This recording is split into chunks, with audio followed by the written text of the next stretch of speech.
sommes à pratiquement 45 jours de la fin de l'année. Et il y a beaucoup de choses qui ont été dites en début d'année. Chaque année, 1er janvier, on fait des proclamations pour de l'action de grâce. Au travers de ça, lorsque nous faisons des proclamations, on dit voici ce que Dieu va faire, voici ce que Dieu va faire. Donc, les proclamations sont sous forme de promesses. Mais comme je le disais toute la semaine, une promesse ne tient que par l'exécution des instructions. Si Dieu dit, je te promets ça, c'est conditionné par quelque chose. Si tu ne fais pas cette chose, ne t'attends pas à la promesse. Dieu dit à Abraham, sors de chez toi, je ferai de toi le père d'une grande nation. Si Abraham ne sort pas de chez lui, jamais il ne sera le père d'une grande nation. Tu dis à ton fils, si tu es premier à la fin du mois, au dernier placement, j'ai acheté un portable pour toi. Si l'enfant est dernier, la promesse ne tient plus. Donc il y a beaucoup de choses que Dieu nous a promis, mais cela ne tient que par l'exécution des instructions. Donc Dieu dit, il va te donner ça. Il y a quelque chose que tu dois faire. Si tu ne le fais pas, ne t'attends pas à Dieu. Parce que Dieu n'est pas un magicien. Donc, on n'a pas encore fini l'année. Nous sommes à pratiquement 45 jours. Vous pouvez vous répandre. Vous pouvez vous rappeler encore la parole de Dieu. Et vous verrez ce que Dieu va faire. Alléluia. Bienvenue à la montagne de la transformation. Nous sommes au culte de l'Alliance. C'est notre premier culte. Le texte de notre exhortation aujourd'hui se trouve dans Luc, chapitre 8, versets 22 à 25. Et je lis. Un jour, Jésus monta dans une barque avec ses disciples. Il leur dit, passons sur l'autre rive du lac. Dans cette version, il dit, passons à l'autre bord. N'est-ce pas? Et il partit. Pendant qu'il naviguait, Jésus s'endormit. Un tourbillon s'abattit sur le lac. La barque se remplissait d'eau et ils étaient en danger. Ils s'approchèrent et le réveillèrent en disant, Maître, nous allons mourir. Il se réveilla et menaça le vent et le flot. Ceux-ci s'apaisèrent et lui un cap plat. Puis il leur dit, où est votre foi? Saisis de frère et d'étonnement, ils se dirent les uns aux autres, qui est donc cet homme? Il donne des ordres même au vent et à l'eau, et ils lui obéissent. Alléluia. Dis à quelqu'un à côté de toi, passons de l'autre bord. Passons de l'autre bord. On va s'asseoir. Le texte de l'aujourd'hui était écrit de Luc. Luc, c'est un médecin. Il est docteur. Comme on va à l'hôpital pour consulter le médecin, c'était le travail de Luc. Et Luc est le seul auteur des évangiles qui n'est pas juif. Luc est d'origine grecque. C'était le compagnon fidèle de Paul. Donc, Luc n'est pas juif, qui est grec. Le but de ses écrits, c'est de proposer un récit exact de la vie de Jésus. Comme il était médecin, c'était un scientifique, il n'est pas dans les détails. Quand vous rentrez dans les miracles que Jésus a fait, il explique ça de façon claire et précise. Et de présenter Jésus comme l'homme parfait et le sauveur de tout le monde. Le livre de Luc a été écrit 60 ans, vers 60 ans après la naissance de Jésus. Le verset clé de tout le livre de Luc, c'est chapitre 19, le verset 9 à 10. Alors Jésus dit à son propos, le salut est entré aujourd'hui dans cette maison, parce que lui aussi, un fils d'Abraham, en effet, le fils de l'homme est venu chercher et sauver ce qui était perdu. Alléluia. Et la particularité de ces écrits, réellement, il a un vocabulaire simple, comme c'était un érudit, il a un vocabulaire simple, il est précis, il ne rentre pas dans trop de détails, il était concis dans ce qu'il faisait, ce qui démontre de sa bonne culture et de sa connaissance de certaines choses. Et lorsqu'on a lu le livre de Luc, au chapitre 8, verset 22 à 25, je vous ai dit, dis à quelqu'un, passons de l'autre bord. Passer de l'autre bord peut avoir pour signification que changeons de niveau. Quand on dit passons de l'autre bord, nous sommes à un point A et nous allons aller à un point B, c'est-à-dire que nous devons changer de niveau. Mais regardez, la Bible, Jésus était à Capernaum. Après le mont du précipice, quand il est monté et qu'il s'est présenté comme le salut, comme le Messie. Après avoir lu la parole dans la synagogue, Jésus, ils l'ont traîné sur le mont du précipice, qui fait à peu près 422 mètres. Ils sont partis le déposer en haut là-bas. Donc les Juifs étaient tellement énervés, ils voulaient le précipiter, le jeter, parce qu'il s'est présenté comme le salut, comme le Messie. Et Jésus s'est faufilé comme ça. Il est descendu.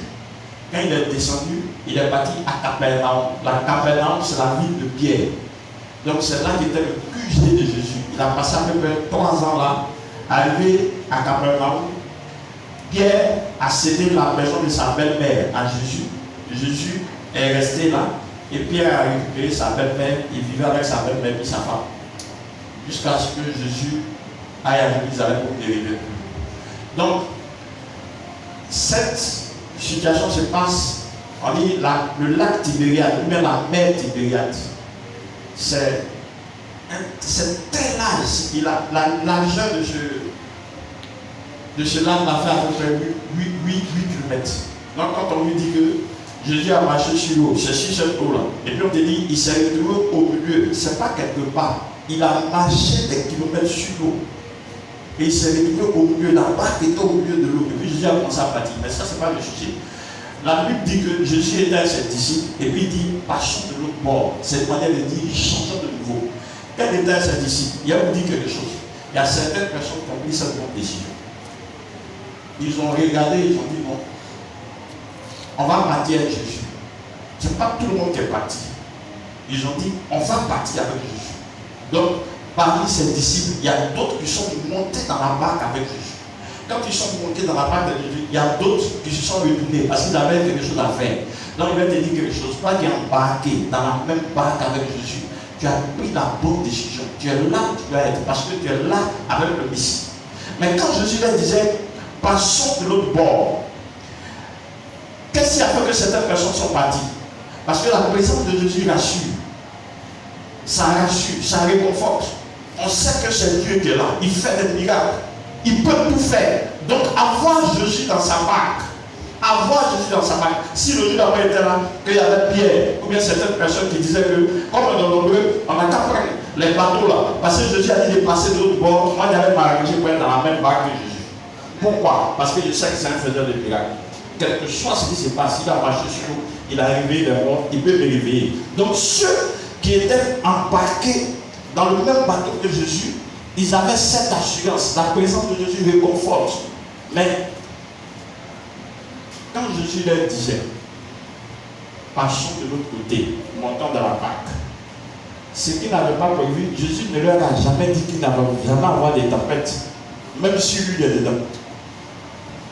Jésus ne leur a jamais dit que, parce qu'il marche avec eux, ou bien il dort dans leur bateau, rien ne va se passer dans la nuit. Ou bien sur la mer. Ce n'est pas ce que Jésus lui a dit. Jésus lui a dit, passons de l'autre côté. Donc, il y a certaines personnes qui ont pris la bonne décision. Mais une vie que tu avec Jésus ne te garantit pas certaines choses. Ça ne veut pas dire qu'il y a des choses qui vont arriver dans ta vie. Ça ne veut pas dire qu'il y a des tempêtes, il y a des moments difficiles, il y a des moments de crise que tu ne vas pas connaître. Alors que Jésus est dans la même barque que toi. Est-ce que je suis en train de parler avec quelqu'un? Je dis bien, est-ce que je parle avec quelqu'un? C'est vrai. La présence de Jésus dans la barque ne me fait pas douter. Parce que ça me fait progresser sûrement vers une destination, vers mes objectifs, vers certaines choses. Mais pourtant, Jésus est dans la barque, mais il y avait un imprévu. Il n'a jamais dit aux gens qui marchait avec lui, qui était dans la barque avec lui, qu'il ne peut pas avoir la tempête, il ne peut pas avoir du vent. Et je vous dis, sur le lac Tibériade, c'est tellement glacé. Quand tu arrives là-bas, ça fait peur. Et quand il y a les tempêtes et puis il y a le vent, les vagues même se lèvent jusqu'à 6 mètres. Le bateau est là, les vagues se lèvent jusqu'à 6 mètres. Et les gens ne comprennent pas. Dans ça là, où il y a les vagues qui se lèvent jusqu'à 6 mètres, le monsieur là dort. Il dort. Donc quand les vagues se sont levées, qu'est-ce qu'ils ont fait? Ils savent que ça veut mettre, on ne peut pas le réveiller comme ça. Qui va avoir couvert pour le réveiller? Il y a un dormir.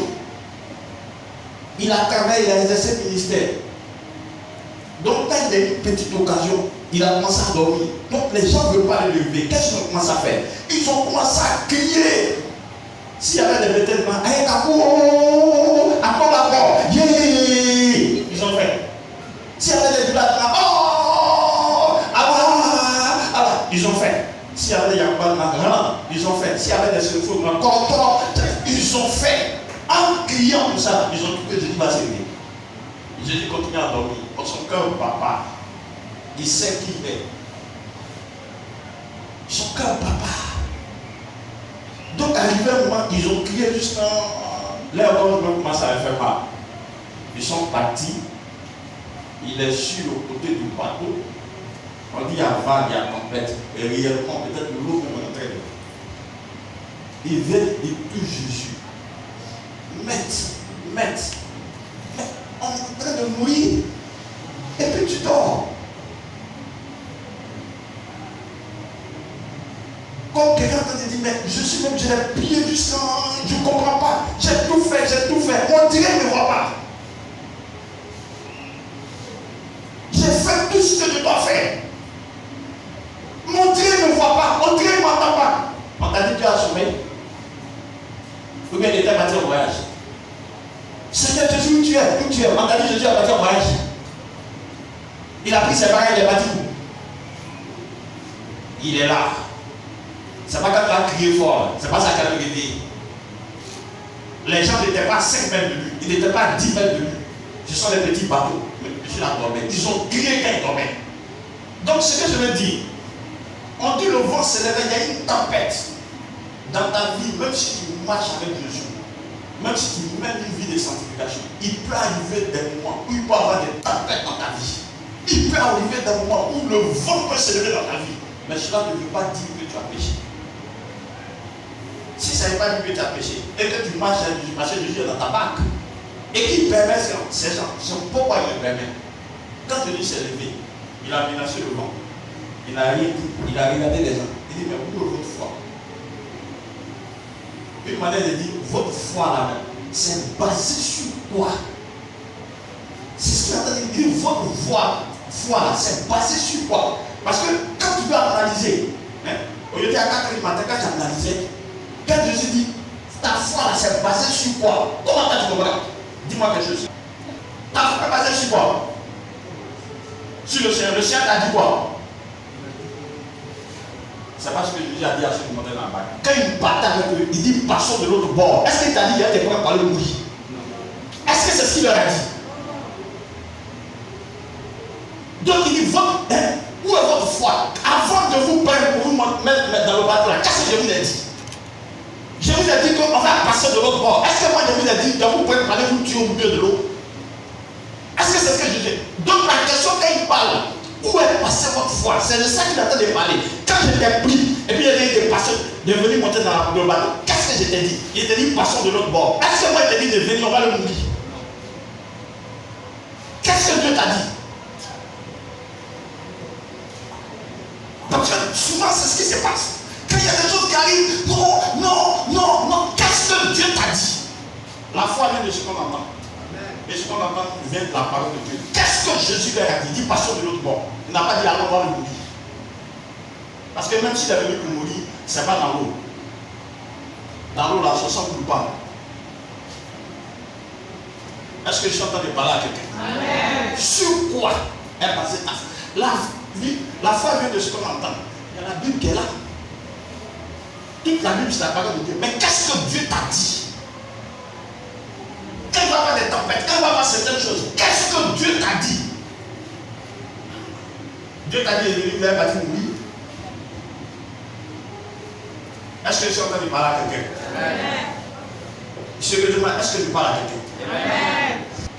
Donc, si vous n'avez pas carré Jésus, que vous mettez cela sur le principe, et qu'il y a des obstacles, vous devez comprendre quelque chose. Quelque chose qui va se passer, essaie de te souvenir de ce que Dieu t'a dit. Quelque chose ce qui va se passer, nourris ton intelligence avec la prophétie du Seigneur. Quand tu as pris, qu'est-ce qu'il t'a dit? Qu'est-ce qu'il t'a dit? Donc, si tu es en accord avec Jésus, qu'il y a des obstacles, ces obstacles-là ne viennent pas de lui. Le diable, il connaît Jésus d'attaque. Et puis c'est toi qui ne vas pas attaquer. Il sait que quand vous lisez là, écoutez très bien, le texte qui suit après, quand Jésus est descendu de la barque net, le fou des cataractes, il est sorti. Et ce fou là, il a fait ma richesse, il s'appelle Jacob. Quelqu'un qui dort dans le cimetière, il a te dit, comme Jésus venait, le diable lui sait. Il sait que quand Jésus va arriver là-bas, il y a quelque chose qui ne va pas l'arranger. Donc déjà, il commence à faire certaines choses. Si tu ne fais pas attention, tu vas dire non, comme c'est comme ça, il y a le vent, on m'a cassé le retourner. C'est pas la peine. Façon de voir, ça fait peur. Rentrez ici. Alors que tout ça, mon frère, Dieu t'a donné quelque chose. Il t'a donné le pouvoir sur tout. Tu peux le menacer si tu es devant toi, puis ça va s'arrêter. Le diable, quand vous lire la suite du test, quand Jésus descend avec la barque, le fou de Catara vient comme ça. Voilà. Donc si vous voyez bien, parfois, quand ce qui est devant la rigueur, le diable commence, il commence à te mélanger. Tu viens d'un travail où on t'a dit non, au commencement, là, les gens t'en bêtent. Il faut rester tranquille. Parce que c'est pas juste que le Seigneur t'a dit. Si c'est le Dieu qui t'a envoyé là-bas, le diable va se lever, va faire tout ce qu'il veut, mais il ne pourra pas. On prend 1 Corinthiens. 1 Corinthiens, chapitre 16, verset 9. Si vous voulez avancer, ne forcez pas dans les relations, dans les amitiés. Les gens ne t'aiment pas, tu t'en vas là-bas. Pourquoi? Il faut t'attacher aux gens qui connaissent ta valeur. Tu sais qu'ici, là, les gens ne t'aiment pas, tu t'en vas là-bas. Les gens te regardent façon. Tu es obligé d'aller là-bas. Tu es obligé. Moi, j'ai les gens qui te considèrent. Celui qui connaît ta valeur, il va t'approcher. Est-ce que c'est avec la quelqu'un? Est-ce que je suis en train de parler à quelqu'un? Vous forcez dans les choses, après vous êtes ridicule. Tu t'as oublié des gens ne t'aiment pas. Et puis, arrivé là-bas, tu t'assois seul. Ils disent, hey, chose, excuse-moi. Et puis, ils sont se mettent avec une proposition de l'instant. Tu as quel problème? Est-ce que Jésus t'a abandonné? Tu as quel problème? Est-ce que quelqu'un peut me dire quelque chose? Qui veut me donner un point de prière? Celui qui a compris. Tu vas résumer tout ce qu'on a dit. Pas un point de prière, tu vas prier. Qui est là? Waouh! Viens, ma fille. Donne un sujet de prière et puis dirige en 5 minutes avant que j'arrive. Fais prier les gens. Fais prier. Allez-y. Amen. Tu vas te tenir debout. Tu vas lever ta main gauche. Et tu vas dire, je possède le feu de l'Éternel. Je possède le feu de l'Éternel. Je parle le feu de l'Éternel. Je possède le feu de l'Éternel. On va prier. Quelle que soit la tempête, quel que soit les obstacles, la porte qui est grande qui t'est ouverte, même s'il y a des ennemis, tu vas passer.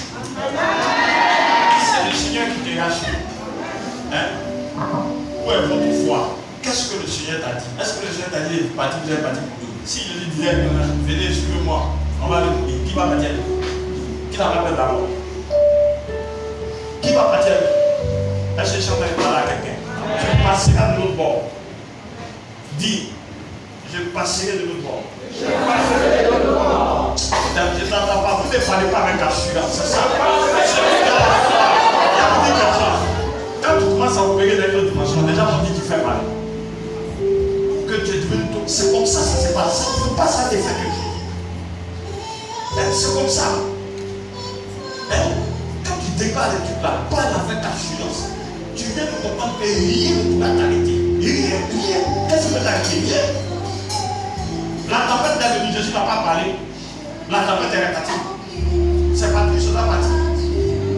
La tempête est venue attaquer celui qui t'a créé. Ta tempête n'a pas oublié ça.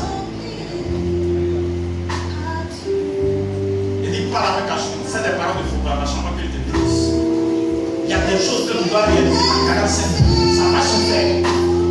Tu atteins une partie de tes objectifs. Il reste c'est peu. Le reste, ça, tu vas le faire. Rien ne va t'arrêter. Décante une situation par ta parole. Ce qui sort de ta bouche va être exploité par un ange. Dis quelque chose. Rien ne va t'arriver. Qui a dit que tu n'as pas de difficulté? Tu vois que la vie chrétienne est une vie paisible. Il n'y a pas d'obstacle, il n'y a rien. C'est pas ça. Tu as les 5 ans. Parle avec assurance à Dieu.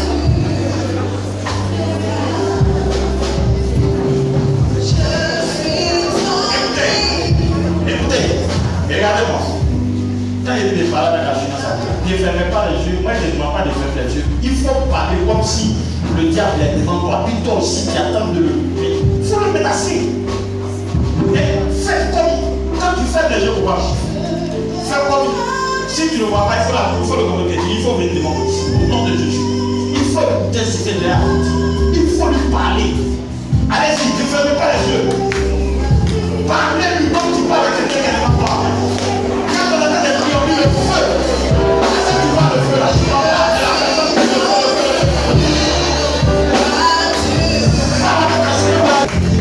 Laisse-moi te dire quelque chose. Arrivé à un certain moment de ta vie, tu n'as même pas besoin d'être encouragé. Quand tu sais ce que toi tu veux, tu n'as pas besoin de quelqu'un qui vient te dire qu'il faut continuer. Ça, ce que je te dis là, c'est la vérité. Hein? Vous êtes à ce stade. Les choses changeront parce que vous voulez. Les choses ne changeront pas d'elles-mêmes. Une situation qui n'est pas normale, qui perdure, tu peux faire changer ça en t'opposant. Ce à quoi tu ne t'opposes pas, tu ne résistes pas, s'impose à toi. Et ça ne peut pas continuer comme ça. Ça ne peut pas continuer comme ça. Hein? Je vais vous bénir. Avant que je te bénisse, salue ton frère à côté de toi. Dis merci pour ta présence. Et merci pour ce que ça nous a fait.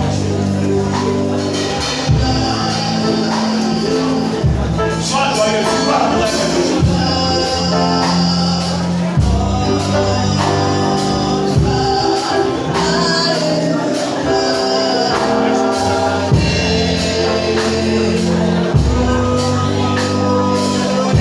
Alléluia, maintenant la bénédiction. Philippe, mais c'est pour toi, on va donner.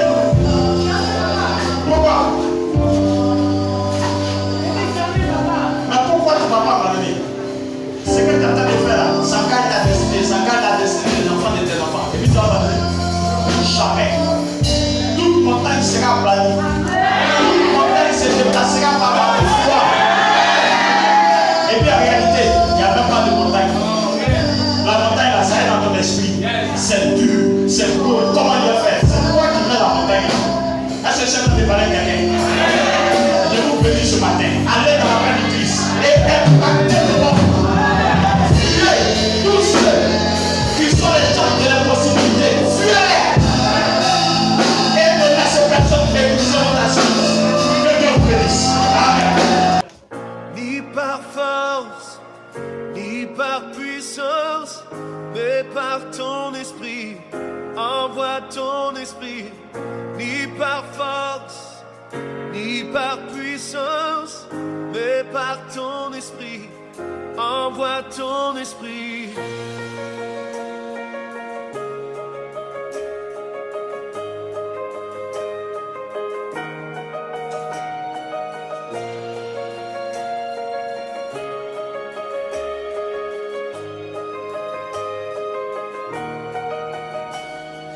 Tu es le feu, nous sommes le temple.